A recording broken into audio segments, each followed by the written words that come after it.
I can't walk fast. There's no way that I could admire what God was doing for me and not take notice.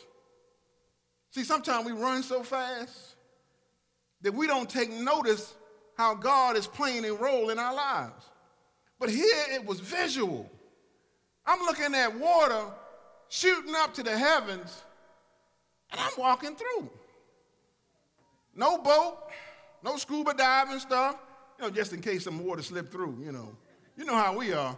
Well, Moses, if I'm going through there, I'm going to need some stuff because, he may sneeze or something and some water come in.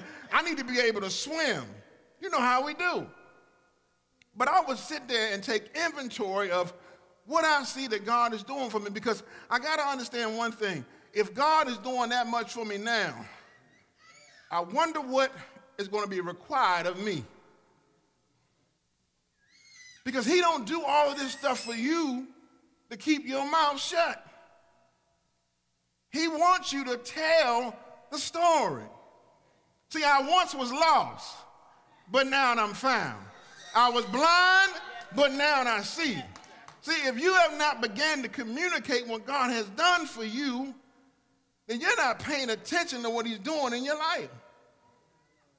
There used to be a time when I was living paycheck to paycheck. But now I'm no longer in that boat, so I'll let y'all know there is a way to get out of debt. It's called stewardship. And once you get that in focus, you realize that I never had to be where I was, but I was doing what I wanted to do because it felt good.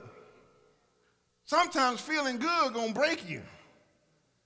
You gotta suffer just a little bit to be able to come through the storm, especially the storm that you created. So if I'm looking at this, and I look back at the text, and I'm thinking, what does it take for them to listen, to be on God's side? Okay, so if the sea wasn't enough, Moses, I'm hungry. We done left all the food back in Egypt. Everything we done had, we done ate up. Now what you gonna do? I wake up in the morning and I see bread falling from heaven. Now, I've been around for quite some time. I've been in slavery, and I ain't never seen no food fall from heaven. And then every morning, that food was there. Now, the first time, they didn't know how to act. The Lord said, take only what you need, because if you're not, it's going to spoil and stink. They wasn't used to that. Shoot, I don't know what he talking about. He did right, D. I'm going to get me some more. I'm going to stuff some manna on the side, too, for a midnight snack in case I get hungry. You always want to get more than what you need. You want to make sure I got enough.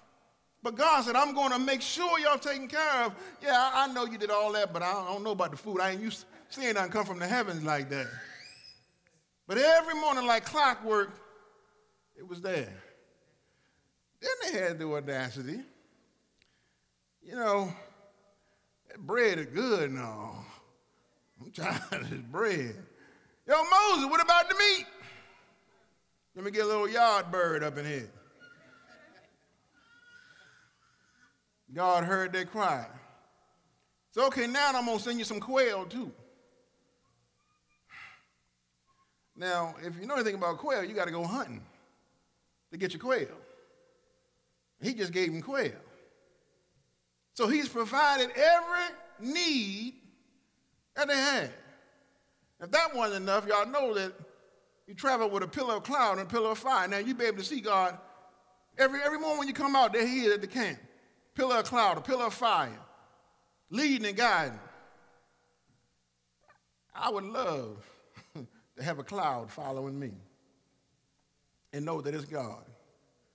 Because as long as the cloud is with me, I know I'm protected. There's no harm going to come to me.